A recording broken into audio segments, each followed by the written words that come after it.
Hey everybody, welcome back for another week in Jewelry School. I'm Melissa Muir. Today we are talking about something that is so important in your studio, and that is cutters. Now there is a wide variety of cutters out there, and there are a lot of people who are misusing and abusing their cutters, not even realizing it. Now a lot of times you might think, oh, my cutters are crap. Well, no, it wasn't really the cutters that was crap. It was probably you that was crap when you were using your cutters wrong. So let's talk a little bit about the different cutters that are available and how to choose the right one so you don't break them. Let's take a look now at a few of the options that I have here in my studio. So as you can see, I have a wide variety, and in this particular case, I have 3 main brands that I'm using, and then I have a couple of off brands and one that's not so off brand, but it's a totally different beast altogether. So really my favorites have been, and my preference in my own studio has been the Tronex cutters. Recently, I have started to add a few of the Lindstrom cutters, probably just because I really wanted to see how they compared. And then I also, for a long time, have had Xuron cutters. Now, the Lindstrom cutters are made in Spain. Both the Tronex and the Xuron are made here in the US. So you have some really good support with those locally. So when it comes to quality, your Lindstrom and your Tronex are going to pretty much be neck and neck. These two are very comparable, but there are a few differences between them. For instance, the Tronex cutters are going to have a full metal handle, whereas those that are Lindstrom, their handle's only going to come down maybe about a third to halfway within that handle itself. So that poses some good things and some bad things depending on how you look at it. Let's talk about the Tronex here for just a second. The Tronex, with that metal handle all the way down, it is possible for you to apply too much force to your cutter, and you can break this. Okay, anytime you are cutting, if you have to apply so much force that you break this, either you have the wrong cutter or you are just abusing your tools. So it does not take a lot of force to cut through stuff. When you have the Lindstroms, you can apply more force and you'll be able to squeeze this handle, and it's going to protect your head a little bit better because it is absorbing that force down here with where there is no metal in the handle. Whereas here on your Tronex, because you do have that full metal, that force goes all the way up. So that is one way that you can break your cutters as well. Now, another common thing that happens with people is they will cut too thick of wire for their cutter. Now, and you might have a cutter that's rated for, let's say, 18 gauge or 12 gauge even, and you break a tip. Why? That is not a manufacturer problem. That is not an error or a defect in your tool. That is your tool telling you you've pushed it too far. Now, when it talks about your cutting gauge or rate of what it can handle, it is talking about 1, soft copper, and 2, it is talking about putting it here deeper in the throat of your cutter, not at the tip. In this case, like I have this cutter, this is rated for 12 gauge. So I would be able to comfortably pull a 12 gauge piece of soft copper back to the back of my throat and be confident that I'm going to cut that and not damage my cutter. If I were to put 12 gauge here at the tip, I can almost guarantee I'm going to pop that tip and it will break right off. All right, so the reason for this is if you look at kind of the side profile of this cutter, notice that it's really thick back here. So we have a lot of material back here in the back that's going to support our cutter. But up here at the tip, it tapers down. Now this one happens to be what we call an oval head. The oval head has more metal all the way around, so it's going to be able to handle thicker wires. However, that tip is still going to be at risk for breaking. So you want to be aware of that. Now, anytime you have one of these cutters, notice that we have not only the taper, but it also has a relief. this weakens your cutter quite a bit. So this is only going to be capable of handling something, say maybe 19 gauge, 20 gauge, and again, not at the tip. Okay, at the tip, maybe I would be comfortable with like 30 or 34, 32 gauge, really fine things, but not at the tip on that one would I ever do anything thicker. All right, so when we are looking between the Lindstrom and the Tronex, those two lines are extremely comparable. Their head strength, their head sizes, shapes, all of that, even the pricing is very similar. So you really are not going to go wrong with either one of those. So what is the difference? Well, let's take a look at that really quickly. So really your biggest difference is going to be what's inside of your handle. Okay, we've got full metal here on the Tronex. We have only partial metal here on the Lindstrom. You have two different lengths of sizes here in the Tronex. You have something similar on the Lindstrom. So we have our original line with the Lindstrom, and we also have the RX line, which is their ergonomic. This is going to give you a little longer handle. It also has kind of a formed handle so that it fits very comfortably in your hands. The spring between the two lines on the Lindstrom is another difference. So here on the Lindstrom, I have this spring, and it is a movable spring, but this is only on the RX line. And that allows me to give more tension as I'm closing this up and kind of determines how far that opens. Whereas on the original line of the Lindstroms, it has a double metal spring. The spring on the Tronex is also that double spring. Now here's something to note about those springs. The springs on the Tronex are actually glued into place, so it is not easily replaced by the consumer. The padded handle, all of it is all glued onto this handle. Whereas those for the Lindstroms, those are easy. You can easily get a hold of these and you can just pop them in and pop them out and replace them, and it doesn't matter which line.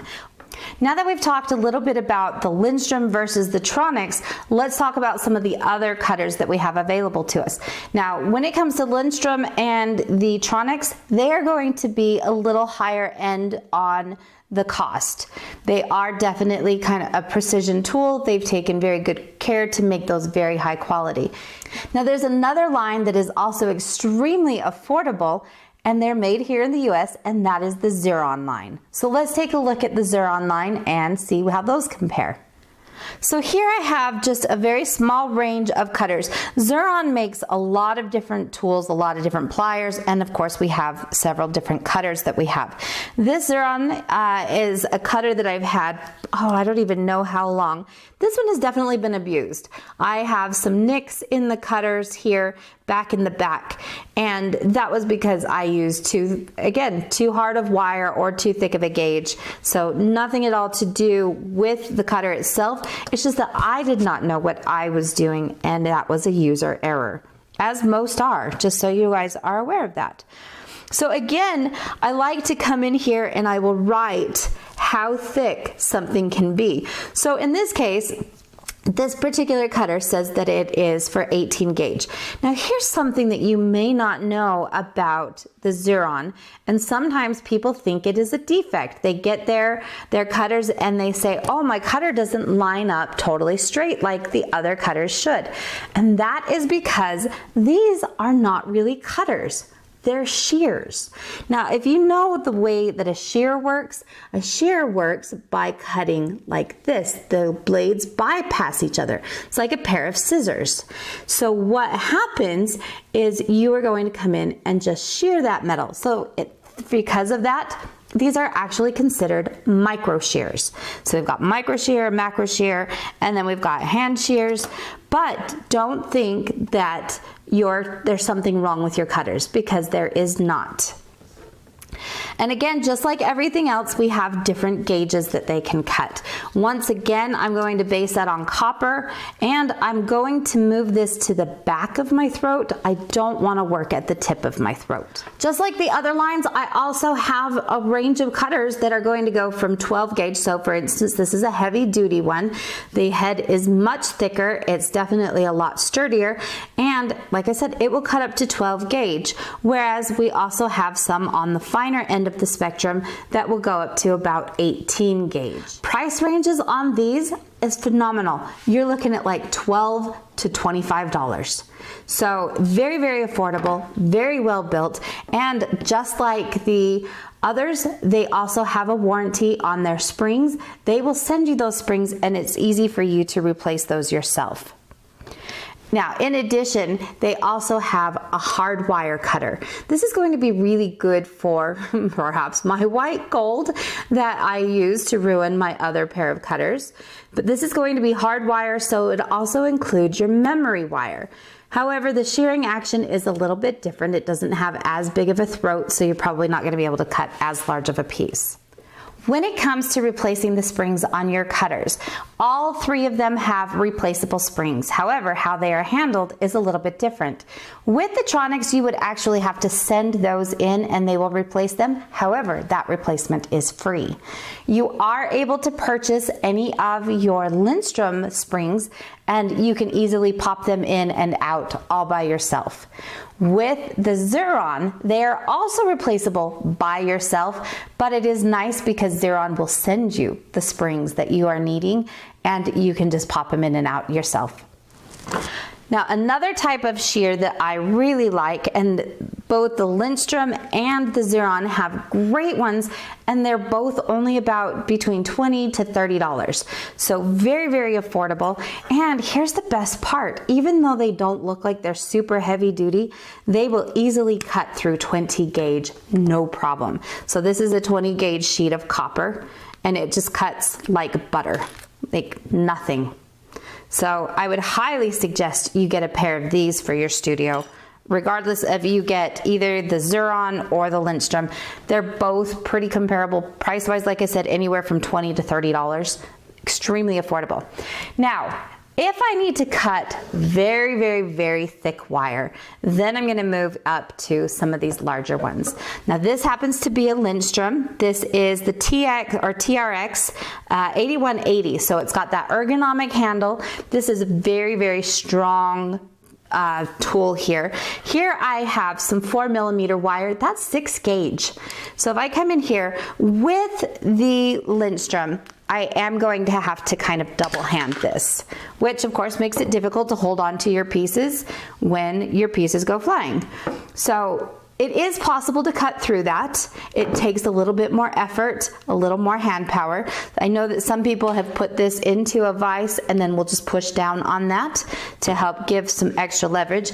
But I also have this pair of Knipex. Now some people will pronounce the K-N-I-P-E-X, so they'll say Knipex or they'll say Knipex. It just depends.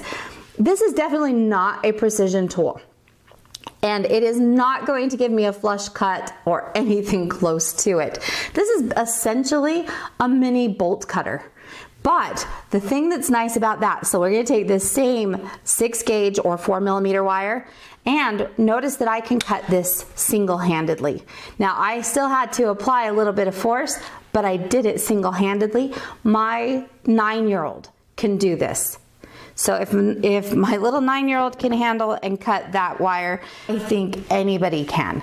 So it's great to have the right tool for the job. And again, it's so important for you to realize what its capabilities are, what it is able to cut, and where to cut that. If you're breaking tips, I hate to tell you, that is not a manufacturer defect. That was a defect in your judgment, and stop doing it and start using the right tool for the right materials. Now, obviously there are other brands out there. This just happens to be what is here in my studio. I have already made enough of an investment and I don't have any more money to try the others, so I can't compare those, sorry. But I will say it is important for you to buy a quality cutter and use them properly. If you guys have any questions whatsoever, make sure you leave them down in the comments. If you like the video or any of the other videos that I'm doing, make sure you give me a thumbs up, subscribe, turn on those notifications. You can tell the notifications to tell you whenever I post any video, or you can just get certain random texts from YouTube or emails to let you know that occasionally I've posted. I do try to post at least once a week, if not more. So be sure you're on the watch out for a lot of the helpful videos. We will see you guys next time. Until then, have a fantastic weekend, and we'll see you later.